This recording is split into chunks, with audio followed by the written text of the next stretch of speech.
Bonjour à toutes et à tous, aujourd'hui on s'attaque à un sujet fascinant et complexe en psychiatrie, le trouble bipolaire. Mais attention, on va laisser de côté les idées reçues, on va explorer ensemble une réalité beaucoup plus fine.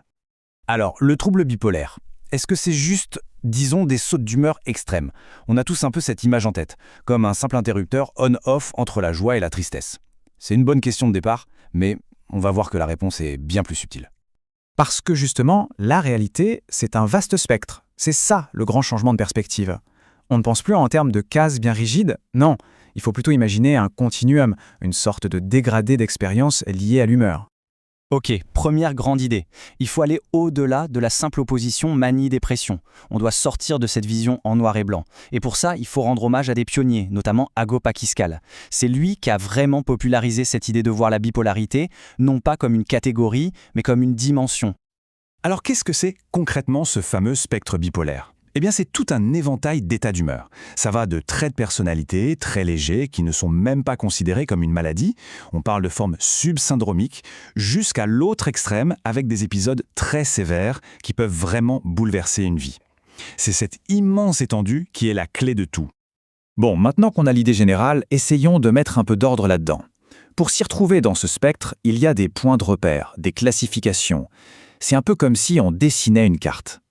On va commencer par les deux stars, si on peut dire, bipolaire 1 et bipolaire 2.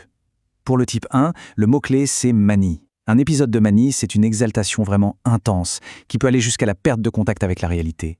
Pour le type 2, on parle d'hypomanie. C'est comme une version light de la manie, moins sévère, mais qui est toujours accompagnée d'épisodes de dépression profonde. Et cette différence, elle est cruciale parce que le type 2 passe souvent sous les radars, confondu avec une simple dépression. Mais attendez, ce n'est pas tout. Le spectre est bien plus vaste. On a par exemple la cyclothymie. C'est une sorte de yo-yo émotionnel constant mais moins intense. Il y a aussi ce qu'on appelle le bipolaire 3. Là, c'est un antidépresseur qui va déclencher une phase d'excitation. Le type 4, c'est encore autre chose. C'est une dépression qui apparaît chez quelqu'un qui, à la base, est super énergique. Et puis, il y a les états mixtes. Et là, attention, c'est quand les symptômes maniaques et dépressifs se télescopent. C'est une situation particulièrement difficile. Et là, on arrive vraiment au cœur du réacteur, à l'idée centrale d'Akiscal. Son intuition géniale, c'est que les troubles de l'humeur ne débarquent pas comme ça, par hasard. Non, ils poussent sur un terreau, sur une base qui est déjà là, le tempérament. Voilà, cette phrase dit tout. Le tempérament, c'est en quelque sorte notre couleur émotionnelle de base, notre réglage d'usine biologique. Et les épisodes de troubles bipolaires, eh bien ce seraient des moments où ce socle, ce tempérament se fissure et décompense.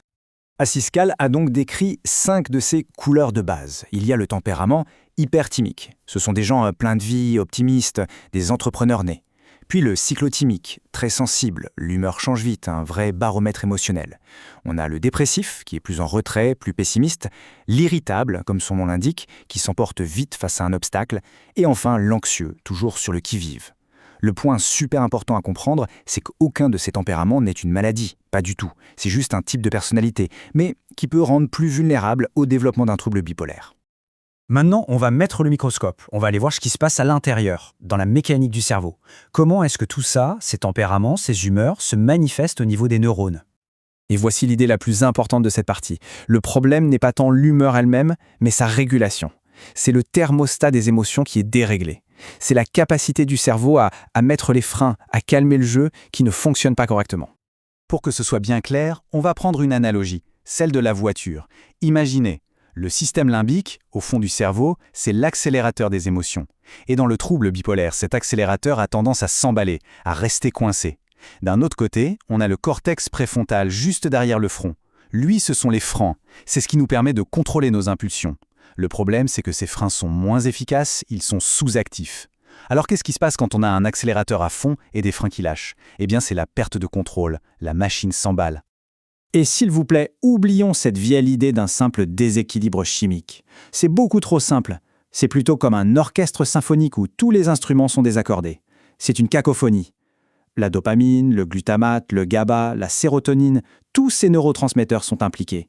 C'est une véritable cascade de dérégulation qui s'enchaîne, pas un seul problème isolé. Ok, on a la mécanique, mais d'où vient la panne à l'origine? On va creuser encore un peu plus jusqu'aux racines du problème. Et la réponse, elle se trouve dans un dialogue permanent, une sorte de danse entre nos gènes et notre environnement. Regardez ce chiffre, 60 à 85%. C'est énorme. C'est le poids de la génétique dans le trouble bipolaire.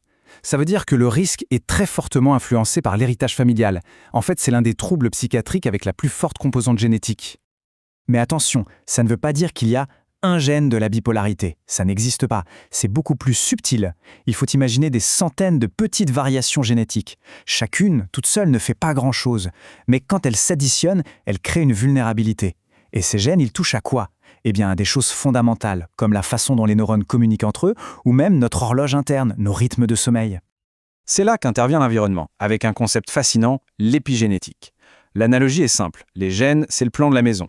L'environnement, le stress, les événements de vie, le manque de sommeil, c'est le chef de chantier. Le chef de chantier ne peut pas changer le plan, mais il peut décider d'allumer ou d'éteindre la lumière dans certaines pièces. C'est ça l'épigénétique, l'environnement qui vient moduler l'expression de nos gènes de vulnérabilité. Bon, on a vu pas mal de choses. Le tempérament, le cerveau, les gènes, l'environnement. Il est temps de rassembler toutes les pièces du puzzle pour voir à quoi ressemble le tableau final, cette nouvelle vision de la bipolarité. Le chemin parcouru pour en arriver là est assez incroyable. Tout commence avec Kraepelin, à la fin du 19e siècle, qui parlait d'une seule maladie maniaco-dépressive. Plus tard, les grandes classifications, comme le DSM, ont tout découpé en petites boîtes. Bipolaire 1, bipolaire 2. Ensuite, Askical est revenu avec cette idée géniale de spectre. Et aujourd'hui, on en est là, à une vision qui intègre tout. Le tempérament, la biologie, la génétique, tout est connecté.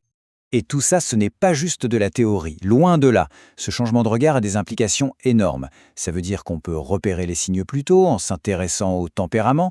Ça veut dire qu'on peut imaginer des traitements sur mesure, bien plus personnalisés. Et surtout, ça permet d'arrêter de mettre les gens dans des cases et de voir la personne dans sa globalité, avec une approche plus humaine, plus juste. On va se quitter sur une question qui donne un peu le vertige.